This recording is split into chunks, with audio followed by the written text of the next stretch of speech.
నమస్తే, welcome to special debate. నేను రవి. కేంద్రం తెలంగాణ రాష్ట్రాల మధ్య బొగ్గు మంటలు రాజుకున్నాయి. ఇక తాడిచెర్ల బొగ్గు బ్లాక్ కేటాయింపై తలో మాట తెలంగాణ రాజకీయాలను ఆసక్తి రేకెత్తిస్తున్నాయి. ఇక సింగరేణికి తాడిచెర్లో కేటాయించామని కేంద్ర మంత్రి కిషన్ రెడ్డి చెప్పగానే తెరపైకి తెలంగాణ డిప్యూటీ సీఎం మల్లు భట్టి విక్రమార్క వచ్చారు. కేంద్రం ఇచ్చింది మైనింగ్ లీజ్ లైసెన్సే అని కీలక ప్రకటన చేశారు. 2013లోనే కేంద్రం సింగరేణికి తాడిచెర్లను ఇచ్చిందన్నారు. కేంద్ర రాష్ట్ర సంబంధాలు ఉప్పు నిప్పులా మారిపోయాయి. ఇక కేంద్ర మంత్రి కిషన్ రెడ్డి ప్రకటనలపై కాంగ్రెస్ నేతలు కస్సుమంటున్నారు. దేశంలో కిషన్ రెడ్డి ముందు కాంగ్రెస్ నేతలు కొత్త డిమాండ్స్ పెడుతుండటం ఉత్కంఠ రేకిస్తోంది. ఇక సింగరేణిపై ప్రేమ ఉంటే గోదావరి లోయలోని బ్లాకులన్నీ కేటాయించాలని, ప్రైవేటు వారికి ఇచ్చిన బ్లాకులను వెనక్కి తీసుకుని సింగరేణికి ఇవ్వాలని డిమాండ్ చేశారు భట్టి విక్రమార్క. మరి తెలంగాణ సర్కార్ డిమాండ్స్కు కేంద్ర మంత్రి కిషన్ రెడ్డి స్పందన ఏంటి, ఈ కోల్ వరకు ముగింపు ఏంటి అనే విషయాలపైనే ఈరోజు స్పెషల్ డిబేట్లో చర్చిద్దాం. డిబేట్లో పాల్గొంటున్నారు శ్రీనివాసరావు గారు, టీపీసీ జనరల్ సెక్రటరీ, అలాగే అందెం రామిరెడ్డి గారు, బీజేపీ రాష్ట్ర సీనియర్ నాయకులు చర్చా కార్యక్రమంలో పాల్గొంటున్నారు. చర్చా కార్యక్రమంలోకి అందరికీ స్వాగతం అండి. ముందుగా కేంద్ర మంత్రి కిషన్ రెడ్డి అయితే ఒక గంట ముందు అయితే మాత్రం కొన్ని కీలకమైనటువంటి వ్యాఖ్యలు చేశారు. ఇక తాడిచెర్ల బొగ్గు బ్లాక్ని అయితే మాత్రం సింగరేణికి కేటాయించడం జరిగిందని చెప్పేసి చెప్పడం జరిగింది. దీనిపై అయితే మాత్రం భట్టి విక్రమార్క అయితే మాత్రం ఇది లైసెన్సే అని కీలక ప్రకటన చేశారు. 2013లోనే దీన్ని కేటాయించారు. మళ్ళీ ఇప్పుడు ఏంటి ఈ కొత్త అంశాలు తెరపైకి రావటం విషయాలపైనే తీవ్ర చర్చ జరుగుతుంది. మరోపక్క ఇది సింగరేణికి ఏమాత్రం లాభం చేకూరుస్తుంది, మరొక పక్క తెలంగాణకి ఎలాంటి ప్రయోజనాలు చేకూరుస్తుంది, ఈ బొగ్గు గనుల అంశంపై కేంద్రం తీసుకున్నటువంటి ఈ నిర్ణయాలపై ఎంతవరకు పారదర్శకత ఉందనేదే ఈరోజు చర్చా కార్యక్రమంలో చర్చిద్దాం. శ్రీనివాసరావు గారు, అందెం రామిరెడ్డి గారు, నమస్తే అండి. నమస్తే అండి. రైట్. రామిరెడ్డి గారు, ఏంటి ఈరోజు కేంద్ర మంత్రి కిషన్ రెడ్డి అయితే మాత్రం కొన్ని కీలకమైనటువంటి ప్రకటన చేశారు. తాడిచెర్ల బొగ్గు బ్లాక్ని అయితే మాత్రం సింగరేణి కేటాయిస్తున్నామని చెప్పేసి చెప్పడం జరిగింది. అక్కడ ఎయిర్పోర్ట్లోనే స్వాగతం పలకడం జరిగింది. ఏ విధంగా చూడొచ్చు అంటారు దీన్ని? దీనిపై కాంగ్రెస్ అయితే మాత్రం విమర్శలు గుప్పిస్తుంది. 2013లోనే కేటాయించారు, ఇప్పుడు కొత్త వాదన ఏంటని చెప్పేసి చెప్పడం జరుగుతుంది. ఏంటి, ఏ విధంగా చూడొచ్చు అంటారు? కాంగ్రెస్ 3 రకాల వాదనలు చేస్తుంది. ఒకటి ఏంటంటే, చూడండి, ఇది డిప్యూటీ సీఎం భట్టి విక్రమార్క కృతజ్ఞతలు తెలిపారు ప్రధానికి కేటాయింపుకు. ఇది మీకు క్లియర్ గా కనపడుతుంది. భట్టి కేటాయింపు కృతజ్ఞతలు తెలిపాడు. 2, మా ప్రజాప్రభుత్వం సాధించిందని 2 మాట చెప్తాడు. 3, ఇంతకు ముందే కేటాయింపు జరిగింది 2013లోనే. ఇప్పుడు కేవలం లీజ్ ఇచ్చారే అంటే లీజ్ కేటాయింపు అప్పుడు జరిగితే ఇప్పటిదాకా దాని మీద కాంగ్రెస్ నాయకులు మనకు కేటాయింపులు అయినాయి, మాకు తెలంగాణకి ఎందుకు అడిగిన ఎవరన్నా. నోరు తెలిస్తే అబద్ధాలు. అందులో అత్యంత అవినీతి జరుగుతున్నది. కాంగ్రెస్ ప్రభుత్వంలో అవినీతి చాలా జరుగుతుంది. అత్యంత అవినీతి జరుగుతుంటే బొగ్గు 40 లక్షల టన్నుల బొగ్గు మాయమైందంటే దాని మీద ఇంతవరకు స్పష్టత లేదు. కేంద్ర బొగ్గు శాఖ మంత్రి కిషన్ రెడ్డి గారు లేఖ రాశారు, దాని మీద స్పష్టత లేదు. సింగరేణి ఆ బొగ్గు స్టాకును ఆన్లైన్ పెట్టడం బంద్ చేసింది, గత 2 నెలలు అయిందేమో. ఆ తర్వాత తెలంగాణ పవర్ జనరేషన్ కార్పొరేషన్ మాకు పవర్ జనరేషన్ కోసం G6 G10 క్వాలిటీ బొగ్గు కావాలి, మాకు G14 G15 క్వాలిటీ బొగ్గు సప్లై చేస్తుంది సింగరేణి, మా మిషన్స్ దానికి సూట్ కావు, చాలా నష్టం జరుగుతుంది, ఇబ్బంది అవుతుంది కంప్లైంట్ చేసింది. సింగరేణికి 55,000 కోట్లు పెండింగ్ ఉంది రాష్ట్ర ప్రభుత్వం, తెలంగాణ రాష్ట్ర ప్రభుత్వం. సో ఇన్ని అవుతుంది. తర్వాత నైనీ కోల్ బ్యాక్ 2015లో కేటాయిస్తే దాంట్లో అన్ని అడ్డంకులు తొలగిపోయినాక 2025లో దాన్ని టెండర్లు పిలిచే ప్రక్రియలో గోల్మాల్ చేసిండ్రు. ఇదే భట్టి విక్రమార్క ప్రతిపక్షాలు ఆరోపణలు చేస్తే ఆ టెండర్లను రద్దు చేసిండు, టెండర్ కాలను. ఇవన్నీ పచ్చ. ఇంకొకటి, కాంగ్రెస్ ప్రధానమంత్రి మన్మోహన్ సింగ్ యూపీఏ కాలంలో మేము 40-50 ఏళ్ళ కింద పిల్లలు కాపీ కొట్టినప్పుడు నకలు చిట్టీలు రాసుకునేది. ఆ నకలు చిట్టీలు లాగా రాసి కేటాయింపులు చేసిండు బొగ్గు గనులు. సుప్రీంకోర్టు 2014 బొగ్గు గనులను రద్దు చేసింది.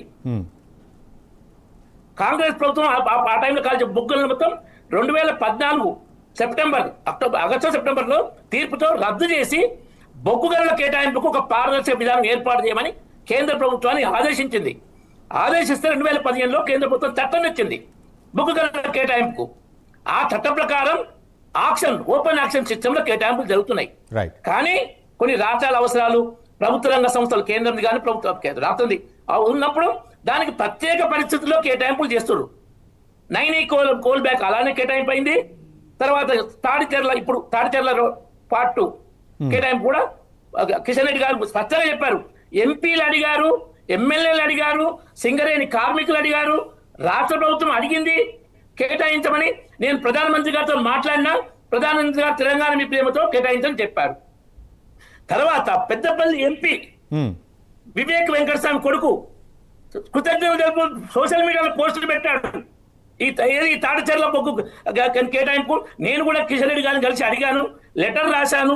ఆ వారికి కేంద్ర ప్రభుత్వానికి ముఖ్యంగా కిషన్ రెడ్డి గారికి ధన్యవాదాలని కాంగ్రెస్ ఎంపీ పెద్దపల్లి నుంచి ఆయన సోషల్ మీడియాలో పోస్ట్ పెట్టాడు. తర్వాత ఇంకేంటంటే తెలంగాణ దోచుకుంది, సింగరేణి దోచుకుందంటే తెలంగాణతో పాటు సింగరేణి దోచుకుంటే కేసీఆర్ ప్రభుత్వం చాలా ముందుంది. దాని మీద ఆరోపణలు చాలా వచ్చాయి. 3,500 కోట్ల ప్రాఫిట్ లో ఉండే.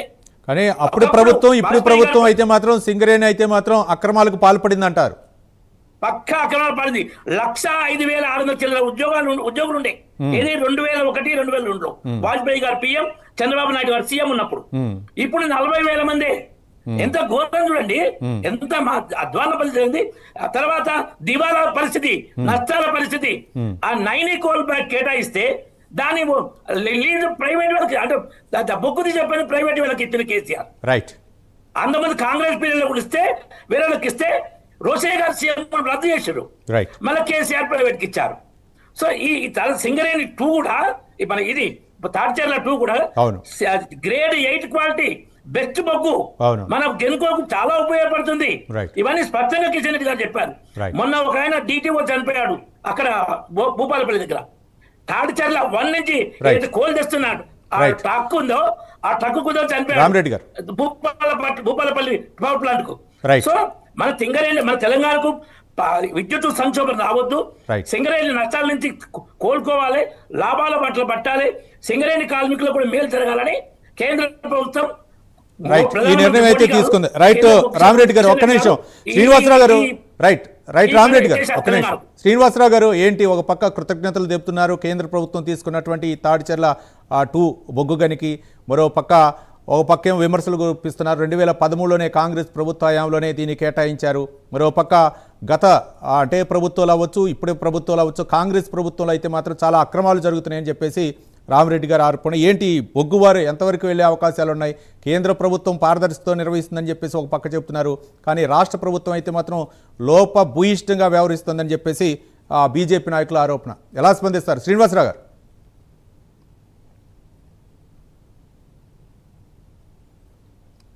శ్రీనివాసరావు గారు మీట్లో ఉన్నారండి, వాయిస్ వినిపించట్లా. నమస్తే అండి, మీకు మాతో పాటు ప్యానెల్లో ఉన్నటువంటి ఎద్దల రామిరెడ్డి గారికి, అదేవిధంగా ప్రైమ్ 9 వీక్షకులకు అందరూ కూడా నమస్కారం. నమస్కారం. ఇప్పుడు దీని తాడిచెర్ల 2 కేటాయింపు గురించి మేము కూడా కేంద్రానికి ఇచ్చినందుకు కృతజ్ఞత తెలియజేస్తున్నాను.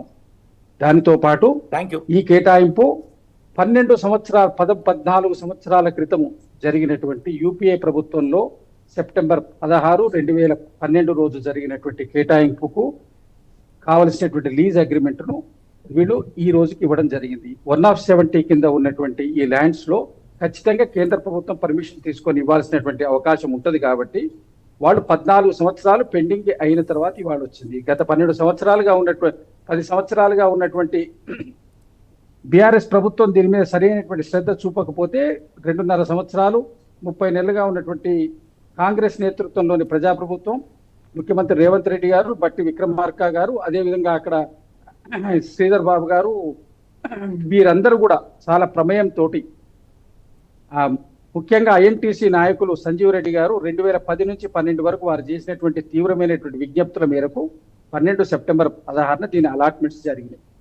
జరిగిన తర్వాత ఇవాళ క్లియర్ పర్మిషన్స్ తోటి ఇవాళ ఈ బ్లాక్ను ఇవ్వడం జరిగింది. జరిగిన దాన్ని సరే మేము వాళ్ళు ఇచ్చినాం కాబట్టి మేమే ఇచ్చినాం అని చెప్పుకునే ప్రయత్నం భారతీయ జనతా పార్టీ చేస్తుంది. 10 సంవత్సరాలు ఎందుకు ఆలస్యమైందన్న విషయం మేము నిలదీయట్లేదు.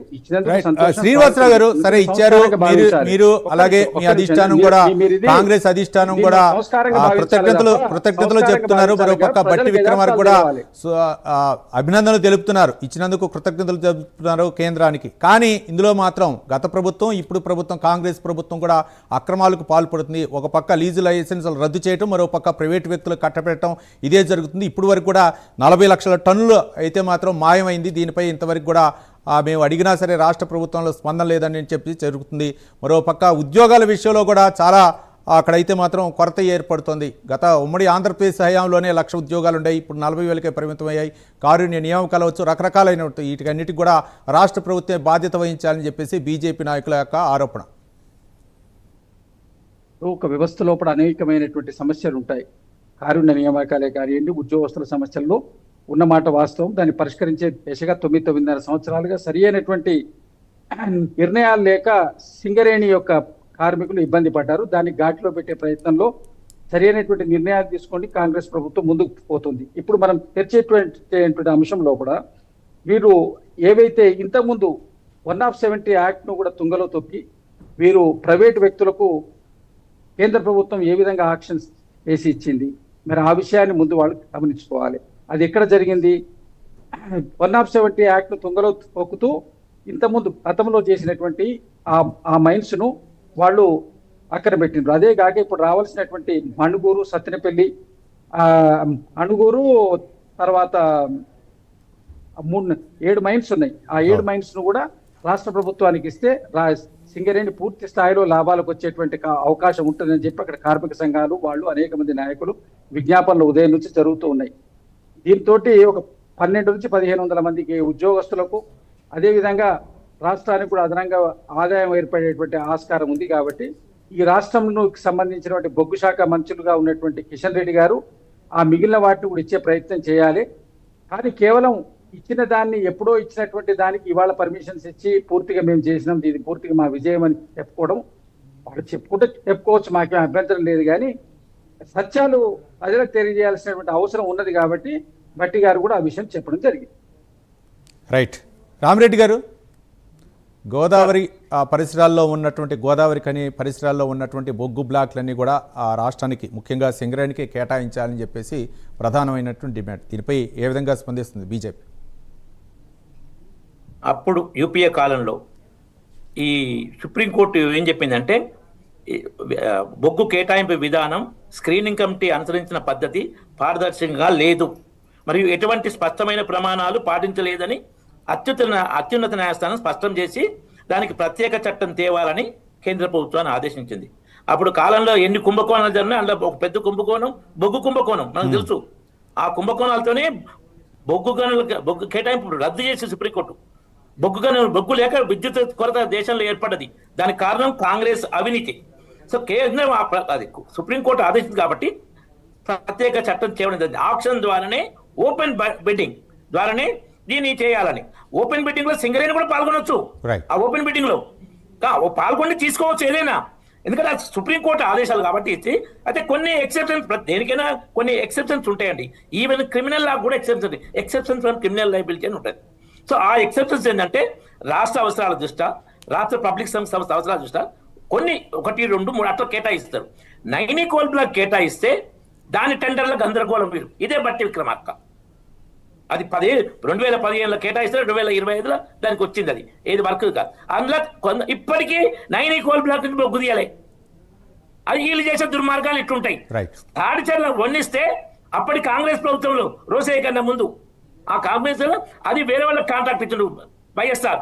దాన్ని రోసయ్య రద్దు చేసిండు. మళ్ళీ కేసీఆర్ వచ్చి మళ్ళీ ప్రైవేట్కి ఇచ్చాడు. అది 30 ఏళ్ళు వాళ్ళకే ఉంది ఇప్పటికీ ఆ బొగ్గు తీసే కాంట్రాక్టు. సింగరేణి కేటాయిస్తేనే వీళ్ళు దోసుకుంటున్నారు. సింగరేణి బొగ్గు గనులు దోసుకుంటున్నారు, సింగరేణి సంస్థను దోసుకుంటున్నారు.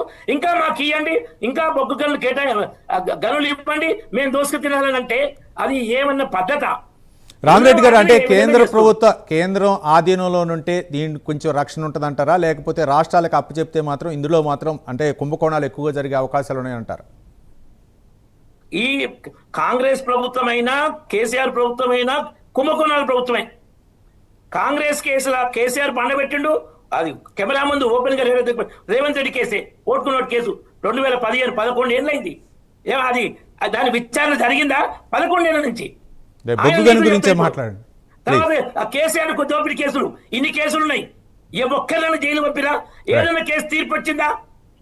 ఫోన్ టాపింగ్ కేసు కానీ ఎన్ని ఉన్నాయి? కాళేశ్వరం చేస్తే దాన్ని 20 నెలలు ఘోష్ కమిషన్ ద్వారా డ్రామా చేసి తప్పుడు పద్ధతిలో చేసి హైకోర్టులో ఏంటంటే ఈ ఘోష్ కమిషన్ తో ఏం చర్యలు తీసుకోవాలి. రైట్, అది ఇంకా పెద్ద చరిత్రలే అండి. అది ఒక పక్క కేంద్రంపై కూడా నెపం నెడుతున్నారు, ఈడీ సిబిఐ విచారణ జరిపించాలని చెప్తున్నారు, అది వేరే పాయింట్. రైట్ శ్రీనివాసరావు గారు, చెప్తా సిబిఐ విచారణ కూడా చెప్తున్నాను. రైట్, అది వేరే సబ్జెక్ట్ అండి, మళ్ళీ ఇది మనకు సమయాభావం ఉండదు. మెన్షన్ చేసి చెప్పాలి. రైట్ రైట్ రైట్, ఒక్క నిమిషం శ్రీనివాసరావు గారు, ఏంటి అంటే ఈ బొగ్గు గనులు గనక కేటాయిస్తే రాష్ట్రాలు మాత్రం తమ ఆధీనంలోకి తీసుకొని విచ్చలవిడిగా యొక్క ఏంటంటే కుంభకోణాలకు పాల్పడుతుందని చెప్పేసి రామరెడ్డి గారు చెప్తున్నారు. న్యాయపరమైనటువంటి అంశాలు ఉన్నాయి, ఇవన్నీ కూడా జాతీయ స్థాయిలో చూడాలి. కాబట్టి వీటన్నిటి కూడా ఏ విధంగా కేటాయించాలనేది కేంద్ర ప్రభుత్వం ఇస్తుంది. యూపీ హయాంలో ప్రధానంగా అప్పుడే యూపీ హయాంలోనే ఎక్కువగా కుంభకోణాలు జరిగాయని చెప్పేసి రామరెడ్డి గారి ఆరోపణ. రామరెడ్డి గారికి మేము వారన్నీ కూడా యూపీఏ ప్రతి సందర్భాన్ని ప్రతిపక్షాన్ని అడ్డం పెట్టుకొని వాళ్ళు చేసే తప్పుల్ని కప్పుకొచ్చుకునేటువంటి ప్రయత్నం చేస్తుంది Bharatiya Janata party. Coal mines ఇక్కడ మనకు తక్కువ రేటుకు కోల్ దొరుకుతుండగా ఇతర కంట్రీస్ నుంచి ఎక్కువ రేటుకు అంబానీ అదానీల దగ్గర నుంచి కోల్ ఎందుకు దిగుమతి చేసుకున్నటువంటిది కంపల్సరీ కొనాలన్నటువంటి రిస్ట్రిక్షన్ ఎందుకు పెట్టారు? ఆ అంశం గురించి వాళ్ళకి కనబడదు. అది కుంభకోణం కాదు. వాళ్ళన్నీ స్కీమ్స్, మా అవన్నీ స్కామ్స్ అని చెప్తాం. వారిని స్కీమ్స్ ఉంటాయి, బీఆర్ఎస్ వారి రీడిజైన్స్ ఉంటాయి. కాబట్టి ఇక్కడ వాళ్ళకి ఏంటంటే వాళ్ళు దేశాన్ని అమ్ముతున్నారు. మేము ఇక్కడిక్కడ అమ్మడం ఏంది? దేశంలో ప్రభుత్వ ఆస్తిని మొత్తం అమ్మిపడేసింది. ఇక దేశం ఇంకొక టర్మ్ వాళ్ళ చేతికి పోతే మనం అందరం కూడా వేరే వాళ్ళ దగ్గర బానిసలు ఉండాల్సిన అవసరం వస్తుంది. కాబట్టి వాళ్ళు భారతీయ జనతా పార్టీ యొక్క వారు అనేక అంశాలు మిగిలిన ప్రస్తావించినప్పుడు దేవాలయాల్లోనే వారి పారదర్శకత ఏందనేది కనబడుతుంది. వాళ్ళ కార్యక్రమాలు వాళ్ళ అవినీతుల గురించి వాటి గురించి మాట్లాడితే దానికి అర్థం లేదు. బొగ్గు గనులకు సంబంధించినటువంటి నైనే దానికి సంబంధించిన ఇబ్బంది జరిగింది కాబట్టి రద్దు చేసింది. దాంట్లో వాస్తవం లేదు. ఎన్ని ఈ విధమైన టెండర్స్ దేశంలో వేరే దగ్గర జరగలేదు. ఛత్తీస్గఢ్ రద్దు చేయలేదా? బీహార్ లో రద్దు చేయలేదా? మీకు అన్బాగ్ లో ఎన్ని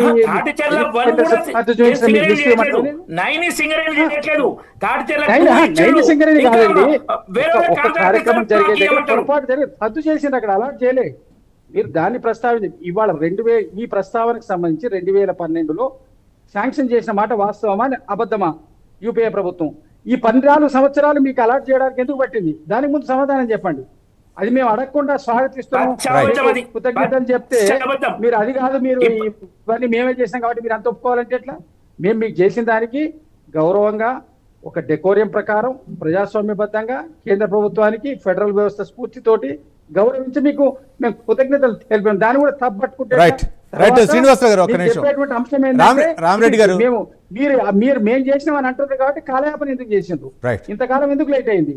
అది మీకు 170 కింద ఉన్నటువంటి ల్యాండ్స్ చివరిగా రామరెడ్డి గారు రామరెడ్డి గారు రైట్, ఒక్క నిమిషం శ్రీనివాస్ గారు. కానీ స్థానికతకు ప్రాధాన్యత ఇవ్వాలి. ముఖ్యంగా తెలంగాణలో ఉన్నటువంటి బొగ్గు గనులు స్థానికతకు ఎక్కువ ప్రాధాన్యత ఇచ్చి రాష్ట్ర అవసరాలు తీర్చాల్సినటువంటి అవసరం ఉంది. కేంద్రంలో బొగ్గు గనుల శాఖ మంత్రిగా కిషన్ రెడ్డి ఉన్నారు కాబట్టి రాష్ట్ర ప్రాధాన్యత కూడా గుర్తించాలని చెప్పేసి కాంగ్రెస్ యొక్క ప్రధాన డిమాండ్. రామరెడ్డి గారు, తాటిచెర్ల 1 స్థానికదే, భూపాలపట్నం పక్కనే, అది తెలంగాణకే ఉంది. దాని తవ్వకం మాత్రం సింగరేణి చేయట్లేదు. సింగరేణి నుంచి లెటర్ తీసుకుని మేము తవ్వమని రాష్ట్ర ప్రభుత్వం, ఎంత ఘోరం! అది ప్రైవేట్కి ఇచ్చారు. తాటిచెర్ల 2 దాంట్లోనే, అది లోకల్లే, గ్రేడ్ 8 క్వాలిటీ బొగ్గు. అది ఇప్పుడు సింగరేణికి ఇచ్చారు. ఇంకోటి ప్రైవేట్ సంస్థ, మీకు ఎగ్జాంపుల్ సిమెంట్ కంపెనీ రాశి సిమెంట్ దామరచెర్లలో ఉంది. మా బంధువులలో పనిచేస్తారు. నేను అడిగితే ఏంటంటే మన బొగ్గులో ఇక్కడ వీళ్ళు సప్లై చేసే బొగ్గులో యాష్ ఎక్కువ వస్తుంది, పవర్ తక్కువ జనరేట్ అవుతుంది. ఆస్ట్రేలియా నుంచి ఇంపోర్ట్ చేసుకుంటే యాష్ తక్కువ వస్తుంది, పవర్ ఎక్కువ జనరేట్ అవుతుంది. అందుకే ప్రైవేట్ కంపెనీలు ఏవైతే ఉన్నాయో అవి కొన్ని ఆస్ట్రేలియా చేసుకుంటున్నాయి. ఆ ఫ్యాక్టర్ వీళ్ళకి తెలియదు.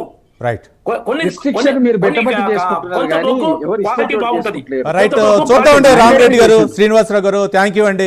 డిబేట్లో పార్టిసిపేట్ చేసినందుకు ధన్యవాదాలు. మొత్తానికి కేంద్ర రాష్ట్రాల మధ్య అయితే మాత్రం ఈ బొగ్గువారు అయితే కొనసాగుతుంది. ఒక పక్క తాటిచెర్ల 2 సింగరేణికి కేటాయించడం అయితే మాత్రం కేంద్రానికి అయితే ఒక పక్క కృతజ్ఞతలు చెప్తూనే గతంలో యూపీఏ హయాంలోనే ఈ యొక్క బొగ్గు గని కేటాయించారని చెప్పేసి బట్టి విక్రమార్క చెప్పారు. మొత్తానికి వారు ఎంతవరకు కొనసాగుతుంది, రాష్ట్ర ప్రాధాన్యత అవసరాల గురించి రాష్ట్రంలో కేంద్ర మంత్రిగా ఉన్నటువంటి కిషన్ రెడ్డి ఏ మేరకు మేరకు ఒక రాష్ట్ర అవసరాలకు ఇంకా మిగిలినటువంటి బొగ్గులు కేటాయిస్తారనేది మనం రాను రోజులు చూద్దాం. ఇది వాటి స్పెషల్ డిబేట్లోనే అంశం. మరో అంశంతో మళ్ళీ కలుద్దాం. చూస్తూనే ఉండండి ప్రైమ్ 9 న్యూస్. నిజం ఇదే మా ఇజం.